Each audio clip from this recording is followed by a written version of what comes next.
Hello, my name is Eddie Tofpik. I'm Head of Technical Analysis and Senior Markets Analyst at ADM Investor Services International Limited. And here is your weekly technical analysis of New York and London coffee markets. New York coffee. Until October, we had seen a continuation of the resultant move lower from the February to June diamond pattern.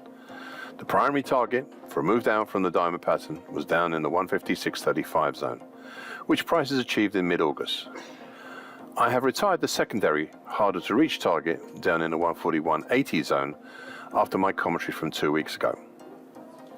Okay, so though we had overall until recently been moving lower, there have been a pair of interesting bullish patterns in September and in October.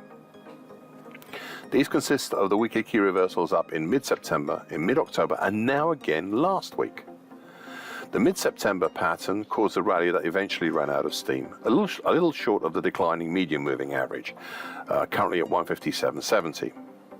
The mid-October pattern punched up through the short medium moving average, currently 155.10, as well as the declining medium moving average. The first time that had happened since June. Since then, prices have stabilized and it has raised a question, and as a result, a caution about two significant resistances. The question was whether the October to date rally is indeed a bullish halfway hesitation. If it is so, then we might look for a target up in the 181 even area. I will not designate it as a target as yet because the two resistances I mentioned earlier. These are the flatlining long moving average, currently at 169.75, and above that, the significant congestion from the 50% Fibonacci line of the May 2019 to February 2022 move at 174 even, with its nearby partner, the August 2021 low at 174.5. These are not all there is topside, as we have further important overhead resistances further up, which I will detail as and when we get closer. 2 weeks ago, the long moving average capped the rising market with a daily key reversal down that turned the market lower and assisted in forming this possible bullish halfway hesitation. Plus, it led to last week's weekly key reversal up, and in a roundabout way to October's monthly key reversal up. I'll be very interested to see next week how the market fared against the overhead long moving average and the 50% Fibonacci line at 174 even. London coffee. The influential pattern of the moment here is one I mentioned 4 weeks ago. It is the June to date bear channel, currently 21.55 to 25.14, which is highlighted in green on my daily chart. A second pattern I looked at, a possible ascending scallop pattern formed over the start to the middle of October, is no longer valid, and I've withdrawn this idea. Back to the bear channel idea, the market is now moving back up after a period of multi-day hesitation to test again the rising long moving average overhead.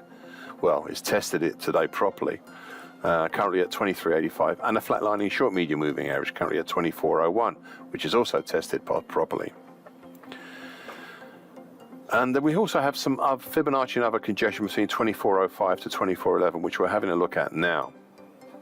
Personally, I have my doubts about the long moving average, and right now I do not regard the short medium moving average as effective as resistance, and I'm not too sure about those straightforward levels up around 24.05 to 24.11.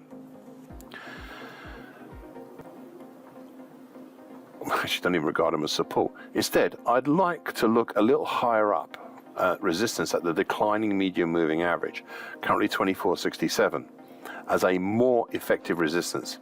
As though it was breached in late October and mid-September, it worked well with the upper bear channel line in green to cap the rises.